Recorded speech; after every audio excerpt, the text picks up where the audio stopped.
আসসালামু আলাইকুম কাকা। আসসালাম। কেমন আছেন কাকা? এই তো ভালো আছো? এই তো আলহামদুলিল্লাহ। তো আঙ্কেল, বাজারের কিবা দ্রব্যমূল্যের দাম কিরকম? না হনকা মানুষের আইতে আছে মোটামুটি 280 টাকা হলো কাঁচামরিচ, 65 টাকা পেঁয়াজ, আলু 25 টাকা 30 টাকা মোটামুটি নাগালের ভিতরে আছে। যারা বাপ চাচা বিদেশ আছে তারা মোটামুটি কিনা কেটে খা। তা আমাদের মতো গরিব মানুষের না আমার তো গরিব মানুষ যে যেটা খেয়ে মরবো আর না খেয়ে মরবো আহ, বুঝলেন নাই। ঠিক আছে। তো আলু আলু কেজি কত করে? আলু 30 টাকা 25 টাকা, আর রসুন? রসুন 120 টাকা 160 টাকা। তো আঙ্কেল কি আপনি কি নিজের দিকে দাম বাড়াই বলতেছেন নাকি এটা না কি? না, আসলে আমরা তো ন্যায্য মূল্যে বিক্রেতা। আমরা ইন্টারন্যাশনাল বাজারে এটা সবসময় বেচা কেনা করি।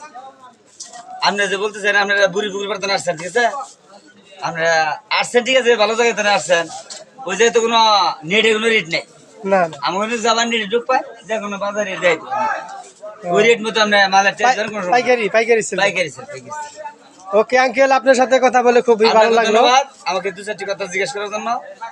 আশা করি আপনিও ভালো থাকবেন, আমার দর্শক ভাইয়েরাও ভালো থাকবে, এই বলে আমার কথা শেষ করি। আসসালামু আলাইকুম। ওকে আঙ্কেল, থ্যাংক ইউ, ভালো থাকবেন।